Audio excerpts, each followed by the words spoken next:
Hi everyone, it's me Divya Paul. I'm a registered nurse here in Canada. Welcome back to my channel. എൻ്റെ previous skin care video കണ്ടിട്ട് കുറച്ച് പേരൊക്കെ ഫോണിൽ വിളിച്ചും മെസ്സേജിലൂടെയൊക്കെ അതിൻ്റെ review അറിയിച്ചിരുന്നു. Thank you very much. I really appreciate that. ഇനി video കാണുന്നവരിൽ ആരെങ്കിലും സബ്സ്ക്രൈബ് ചെയ്യാത്തവരുണ്ടെങ്കിൽ please subscribe so we can stay connected. Previous വീഡിയോയിൽ നമ്മൾ സ്കിൻ കെയർ റൂട്ടീനിലെ ഫസ്റ്റ് സ്റ്റെപ്പായ ഫേസ് വാഷും ക്ലെൻസറിനെയും കുറിച്ചാണ് നോക്കിയത്. ഇന്ന് നമ്മുടെ സെക്കൻഡ് സ്റ്റെപ്പായ ടോണർ എന്താണെന്ന് നോക്കാം. സ്കിന്നിൻ്റെ pH ബാലൻസ് നിലനിർത്താൻ സഹായിക്കുന്ന ഒരു വാട്ടർ ബേസ്ഡ് ലോഷനാണ് ടോണർ. രാവിലെയും രാത്രിയും സ്കിൻ ക്ലെൻസിങ്ങിന് ശേഷമാണ് ടോണർ യൂസ് ചെയ്യേണ്ടത്. സ്കിൻ ക്ലെൻസിങ്ങിന് ശേഷം സ്കിന്നിൽ റിമെയിൻ ചെയ്യുന്ന ഓയിലും ഇംപ്യൂരിറ്റീസും ഒക്കെ റിമൂവ് ചെയ്യാനാണ് പലപ്പോഴും ടോണർ യൂസ് ചെയ്യുന്നത്. ഫിംഗർ ടിപ്സ് യൂസ് ചെയ്ത് ഡയറക്റ്റ്ലി നമ്മുടെ സ്കിന്നിലോട്ട് ടോണർ യൂസ് ചെയ്യാവുന്നതാണ്. ഒരു ജെൻറ്റൽ ടാപ്പിംഗ് മോഷൻസ് യൂസ് ചെയ്താണ് അപ്ലൈ ചെയ്യേണ്ടത്. അതല്ലെങ്കിൽ നമുക്ക് ഐപാഡും യൂസ് ചെയ്യാം. ഈ സ്കിൻ ടോണർ ഡെയിലി റുട്ടീനിൽ നമ്മൾ യൂസ് ചെയ്യേണ്ട കാര്യമുണ്ടോ? ശരിക്കും പറഞ്ഞാൽ ഇല്ല. നമുക്ക് നല്ലൊരു ക്ലെൻസർ ഉണ്ടെങ്കിൽ ഈ ടോണർ നമ്മുടെ ഡെയിലി റുട്ടീനിൽ നിന്ന് സ്കിപ്പ് ചെയ്യാവുന്നതാണ്. ടോണർ എപ്പോഴാണ് നമുക്ക് യൂസ്ഫുൾ ആവുന്നത്?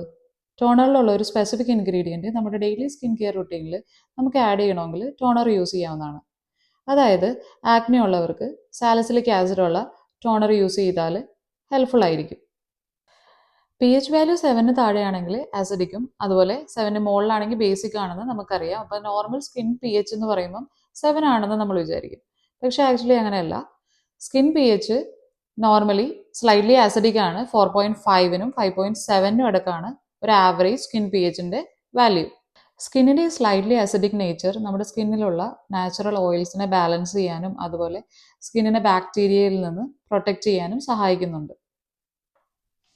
സ്കിന്ന് ടു ആസിഡിക് അല്ലെങ്കിൽ ആൽക്കലൈൻ ആയിക്കഴിഞ്ഞാൽ it will lead to skin problems. അതായത് skin irritation, sensitivity, flakiness, dryness, acne. അപ്പോൾ അതുകൊണ്ട് സ്കിന്നിൻ്റെ pH ബാലൻസ് ചെയ്യുക എന്ന് പറഞ്ഞാൽ പ്രധാനപ്പെട്ട ഒരു കാര്യം തന്നെയാണ്. ടോണർ കഴിഞ്ഞ് നമ്മൾ സ്കിൻ കെയർ റൂട്ടീനിൽ യൂസ് ചെയ്യുന്നതാണ് സീറം മോയ്സ്ചറൈസറും. ഇതിൻ്റെ ബെറ്റർ അബ്സോർപ്ഷന് ടോണർ സഹായിക്കുന്നുണ്ട്. അതുപോലെ ടോണറിൽ നിന്നുള്ള ഒരു ഇഫക്റ്റ് കാണാൻ 6 വീക്സ് മുതൽ 3 months വരെ ടൈം എടുത്തേക്കാം. ടോണർ നമ്മൾ യൂസ് ചെയ്യുന്നത് ആക്നെക്കോ ഹൈപ്പർ പിഗ്മെൻറ്റേഷനോ ആണെങ്കിൽ 3 months എങ്കിലും വെയിറ്റ് ചെയ്യാൻ ശ്രമിക്കുക. അതുപോലെ consistency is the key. At least twice a day toner use ചെയ്യുക.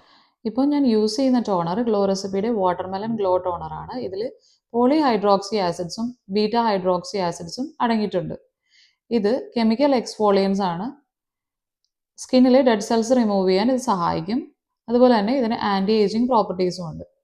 30s നല്ലൊരു ഓപ്ഷനാണ്. ഇതിൻ്റെ ഡീറ്റെയിൽസ് ഞാൻ ഡിസ്ക്രിപ്ഷൻ സെക്ഷനിൽ കൊടുക്കാം. ട്രൈ ചെയ്ത് നോക്കുക. നിങ്ങളുടെ അഭിപ്രായങ്ങൾ കമൻറ്റ് സെക്ഷനിൽ ആഡ് ചെയ്യുക.